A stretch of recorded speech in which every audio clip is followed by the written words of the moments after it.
नमस्कार बच्चों, एडोबिरा point channel में आप सभी का स्वागत है। तो चलिए शुरू करते हैं आज की वर्कशीट।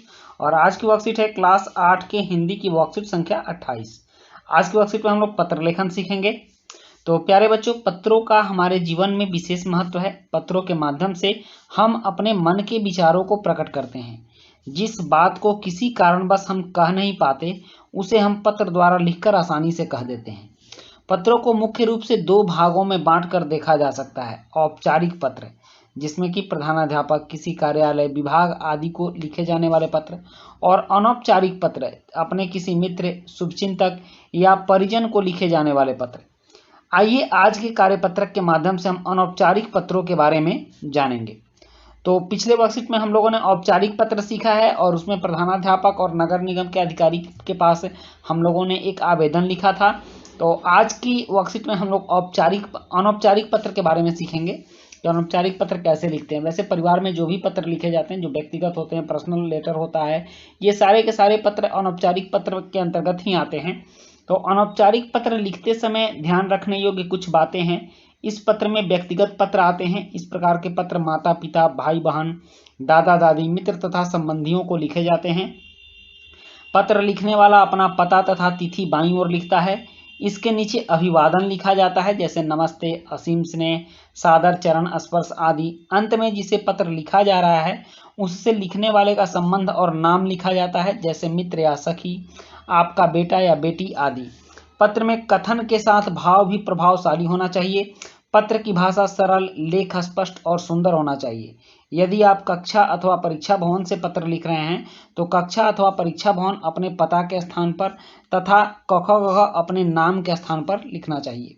पत्र को एक पृष्ठ में ही लिखने का प्रयास करना चाहिए ताकि तारतम्यता बनी रहे और पढ़ने वाला भी उबे नहीं, पत्र उबाऊ नहीं होना चाहिए। यहाँ एक अनौपचारिक पत्र का उदाहरण दिया गया है। यहाँ सबसे पहले पता लिखा गया है B5112 सकरपुर दिल्ली, दिनांक 9 सितंबर 2021। यह पत्र लिखा गया है अपने मामा जी के पास। पूज्य मामा जी, सादर प्रणाम। मेरे जन्मदिन पर आपके द्वारा भेजा गया बधाई संदेश तथा एक सुंदर हाथ घड़ी का उपहार मिला। आपके द्वारा भेजा गया यह उपहार मेरे सभी मित्रों एवं सहपाठियों को भी काफी पसंद आया। मैं तो आशा कर रहा था कि इस बार आप मेरे जन्मदिन पर स्वयं उपस्थित होकर मुझे स्नेह आशीर्वाद देंगे, परंतु किसी कारण आप न आ सके। जब आपका उपहार प्राप्त हुआ तो मेरी सारी शिकायत दूर हो गई। आपके प्रति कृतज्ञता से भर गया। आपके द्वारा भेजा गया उपहार मुझे आपके स्नेह का स्मरण कराता रहेगा। इतने सुंदर उपहार के लिए मैं आपका कृतज्ञ हूँ। आदरणीय मामा जी को सादर प्रणाम। ओजस्व को स्नेह। ओजस्व उनसे कोई छोटा होगा, उनको उन्होंने स्नेह लिखा है। और आपका भांजा कखग। तो इस तरह से यहाँ एक अनौपचारिक पत्र का उदाहरण दिया गया है। और अब आपके लिए दो कार्य हैं। अपने मित्र को दीपावली की शुभकामना देते हुए पत्र लिखिए, और दूसरा अपने परिवार के किसी बड़े सदस्य को कोरोना के बाद स्कूल के पहले दिन का अनुभव बताते हुए पत्र लिखिए। तो चलिए अब हम लोग दो अनौपचारिक पत्र लिखते हैं। यहाँ सबसे पहला पत्र है अपने दोस्त के पास। पता मैंने वहीं लिखा है। जिसका जो पता होगा अपना पता लिखेंगे, या जिसके पास जो भेजना होगा वो पता लिखेंगे। दिनांक 9 नवंबर 2021। प्रिय दोस्त, नमस्ते।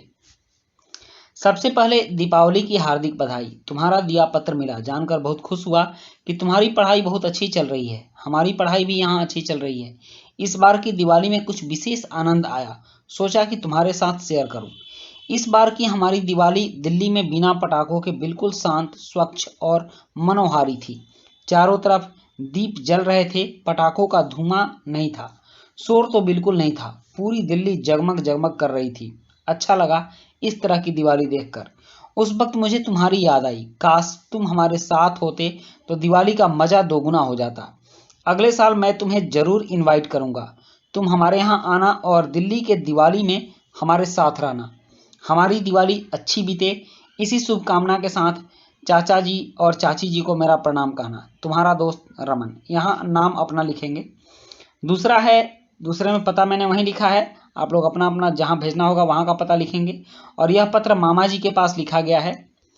आदरणीय मामा जी, सादर प्रणाम। मैं यहाँ कुशल पूर्वक रहते हुए आशा करता हूँ कि आप भी वहाँ सकुशल होंगे।